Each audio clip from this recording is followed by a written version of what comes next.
Shalom, shalom. We're going to try this for I don't know which time it is now. I've given up counting, actually. It was just a simple thing. I wanted to put out a little 10-minute thing on the History Channel. And the fact that they just did a thing on the Judaculla rock or Judaculla stone. Well, I don't really know that very much, but that other one, which is the red bird, I do know quite a bit about it. And it's not what he said it was. That kind of bothers me. The gentleman that was standing there, I'm surprised he actually kept his tongue. I can't remember his name. That older fella that had that stone head. I don't know nothing about that stone head, but that rock is a totally different story. I've watched the actual, not that, I'm talking something from the 80s when they actually went in there and documented all the ogham that was on that rock. They went in there with bucket trucks and documented the whole thing. Okay? And let me tell you something. I mean, it had a lot of stuff. It had astronomical alignments. It had ogham, which is writing. So I'm going to give you a little heads up here. There's a thing called Fufar, okay, which is still being used today. It's a language that the Celts used, the Norsemen. Like you've seen Thor and things like that. Odin, that's where it comes from. Okay, it's in that line. This predates that. Okay, it's Fufar. It'd be like us where we talk about Middle English. Okay, and ye old King's English, on that kind of thing. Well, that's what we're talking about right there when it comes to ogham. He mentioned it a few times, but he just kind of blew them by it. You notice that? Well, here's the thing. What we're talking about is it's actually fairly simple language. Let's say this is a rock. They would either carve a line, and it didn't have to be perfectly straight like this pen, but they'd carve a straight line for a line. It's called the stem line. Or they would find a crack in the rock and use that as a stem line. Or where, if you've ever seen a rock, there'll be like a black streak through it or an odd colored streak. They would use that as a stem line. And they would either carve down to it like 3, I can't remember, 3 is ML. I'm thinking, I'd have to look it all up again. But the point is, either you come down to it or you go through it. Like one completely through it, one to it, another one through it is a letter. It's usually a letter combo. But the point is, it's a fairly simple language to learn. And I mean, all you gotta do is look it up in the books. It's not very hard. It's hard to find the material to look up. It's an old language. Not very many people even care about it, really. Don't look into it or nothing like that. So the point I'm getting at is you got ogham. It's all over that rock. Yet he's like, it may be broken ogham, it may not be. And that's it. Well, let me cut to the chase. It's in Kentucky. There's a place in West Virginia, in Boone County, that has the longest line, it's called the longest stem line, of unbroken ogham in the world. Not just, like in America. It actually exceeds all the stem lines and stuff in the old country, throughout the Netherlands and all that. Scotland and everywhere. Places you would think you would see that, like Iceland and Greenland. Nope. This one has the longest one down there, and it's the 10 Commandments. But you don't hear about that. The Kensington Stone. There's all kinds of. It is everywhere, all over America. But if they admitted that would mean that people were here long, and I mean long before science says they showed up. They finally gave in and said Leif Erikson maybe come down through here for a few seconds. No, he was like not even near the first guy here. There's always been some form of thing going on. There's a couple of shipwrecks they found with amphora jars. I'm not going to get into the archaeology of it. Amphora jars are Phoenician and other Romans used them, all kinds of them. It's just a special jar for transporting something, depending on the quality, a commodity. For short, where they find The country's destroyed. I mean, did it do? How they even baffled. State America does. They do it. But why the, well, I say things because Satan convinced because they are worldly for whatever reason, somehow or other. It's always just interest.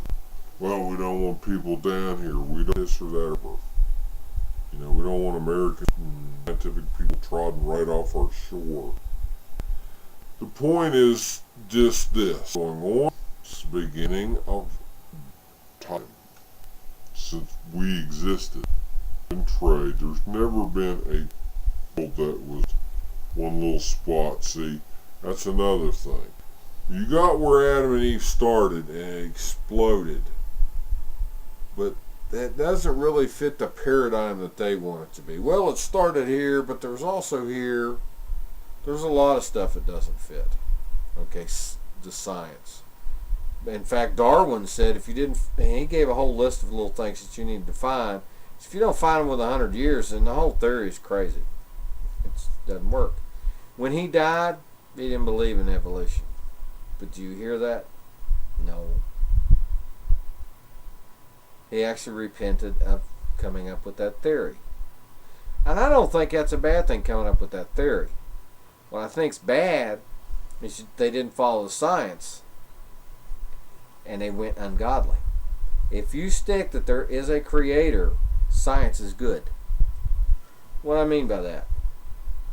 Well, let's stick with those rocks first. I do know about those rocks, and they show the way they put it off as well.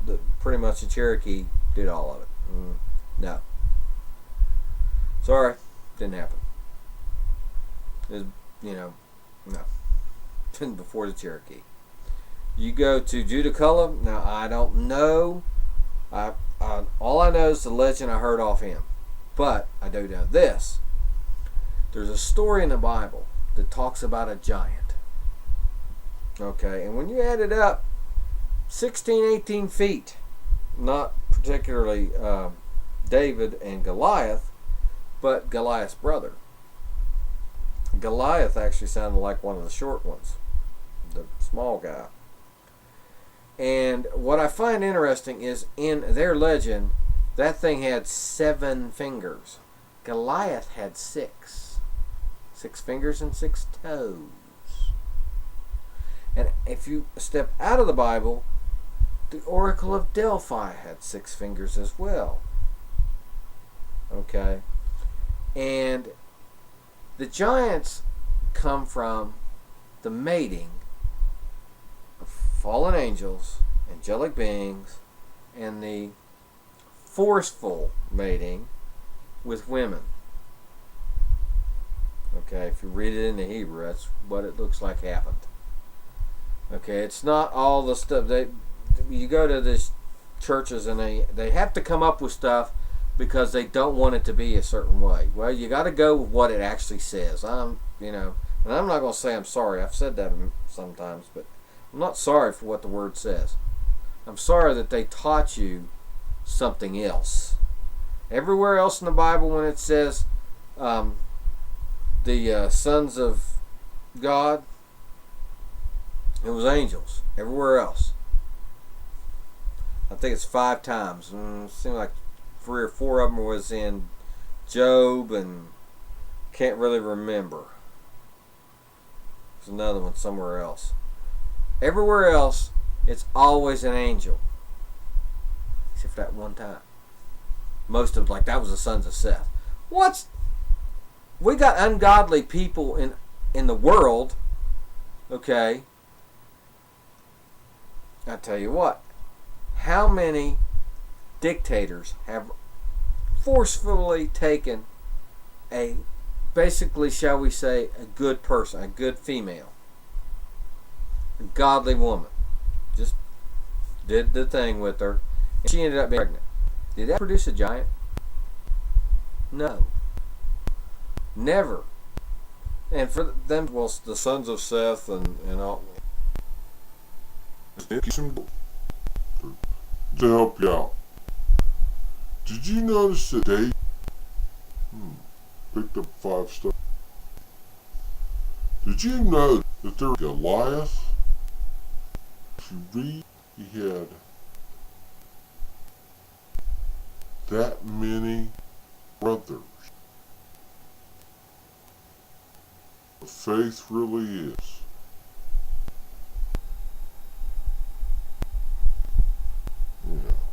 Blood, sticker, and water. Revenge. David was thinking he was going to get some other. But don't worry. Before David died, him and his mighty men had reduced that to that. Just to help you out. But if you look into the History Channel, ain't gonna come out with the same results. Well, it's a legend this, a legend that. I don't know that much about the Judiculla legend. I do find it very interesting. There were 7 fingers, a giant, and it devoured people and men, and that is all over the world.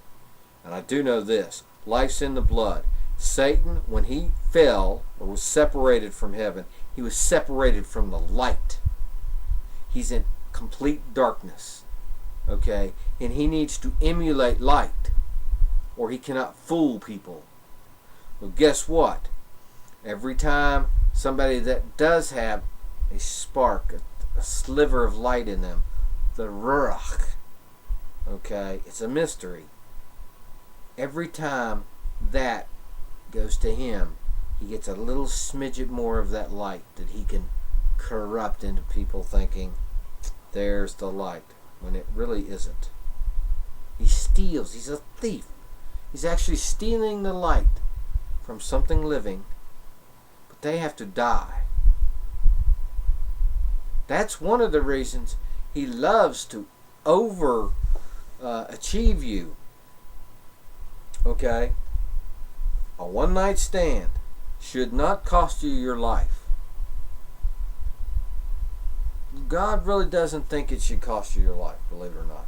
But yet Satan will give you AIDS or some other STD to make sure that you're gone. You did such a good job. You see what I'm getting at? You overachieved. And he paid you for it. But he gets something in return, that sliver of life. And that mixed with more and more and more and more and more and more and more. If you want to be really scared, try this for size. If you're still hanging out there on this video, I'm gonna say a few things that will probably should scare you right to the core. Our Savior was tempted for 40 days. 40. Guess what?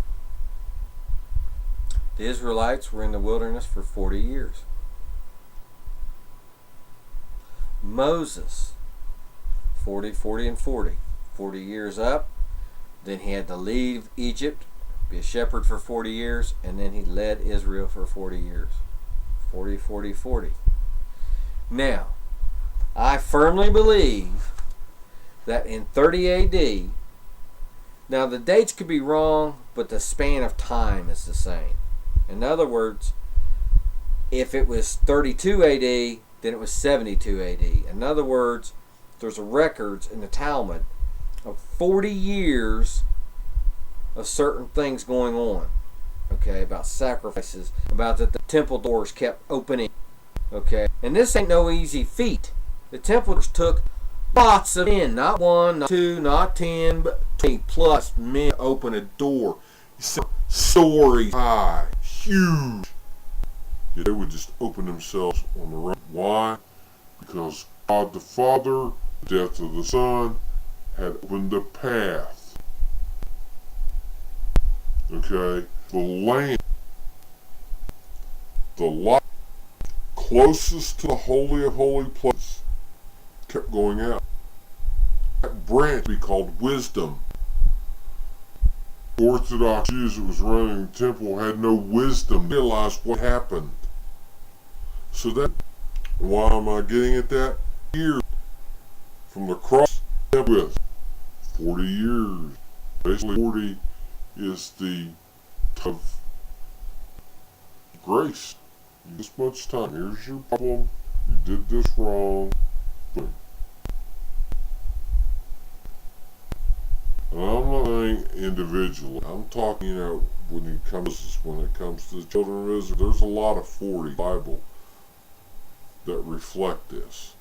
And the reason why I'm bringing that up is because I was sitting here today having a discussion with somebody, and it hit me. Because I've been harping on the fact that we've killed 55 million citizens of America. Okay? The Nazis killed 6 million Jews. But Planned Parenthood has killed 55 million Americans. Woohoo! Be proud. Sorry, I'm getting sarcastic. You know what? That happened, Roe v. Wade, which, by the way, all the women was involved in that do not believe in Planned Parenthood and do not believe in abortions. Just to help you out. But the satanic forces at the time grabbed a hold of that, seen how they get twisted, and ran with it. And because Satan is really in charge of everything that we give him authority in, guess what? It turned out that way. Here's what I'm getting at, though. It's what the people wanted. It wouldn't have happened if the people didn't want it. It's like Ferguson. That should not be going on. That's absolutely ungodly. I don't care what color you are either, by the way. All this color stuff, we all bleed red. God does not look at you because you're black or white or you're green or you're red or you're yellow or purple for that matter. You are all the same to Him. We should all be the same to each other. And every time you hear race, that's Satan. You shouldn't even realize that person is a different color than us. Shouldn't even dawn on you. Okay, but because Satan keeps bringing that up, well, this is damn, blah, blah, whatever. Anyway, let's stay off that. What I'm getting at, by the way, Planned Parenthood, if you read Margaret Sanger, she was all about doing away with the black people. She says it too. Well, we can't do it. We can't be open about it, so we got to get the religious leaders. That's odd. And their civic leaders to help us out. She did a very good job. It's like 2 abortions are black to 1 white. And here's the frightening thing. This is the part I was really getting to.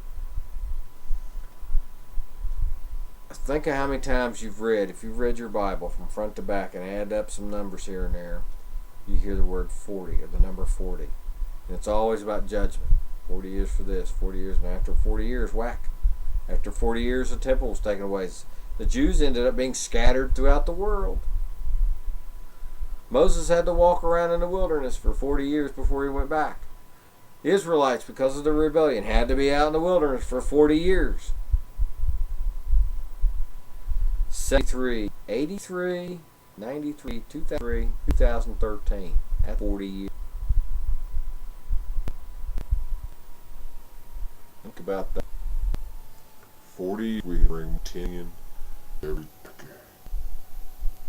That's the ones we know.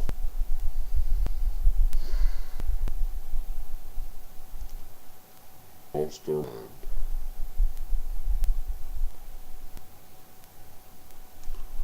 Anyway.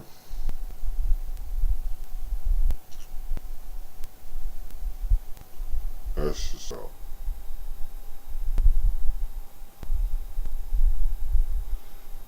This little shorty on back rocks. I'll call it Red Wing.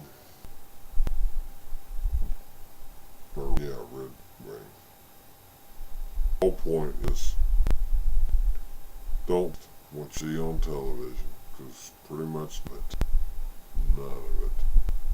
It starts out as ungodly, they make it sound so sweet. Just because it sounds right, you have to ground it in the Word of God.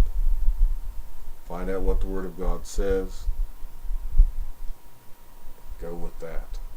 That should be your standard. That should be your gauge. That should be the weights in your weights and measurement. You weigh everything by the Word of God. Nothing should be left out of it. Everything you think and do should be weighed by the weights of the Word of God.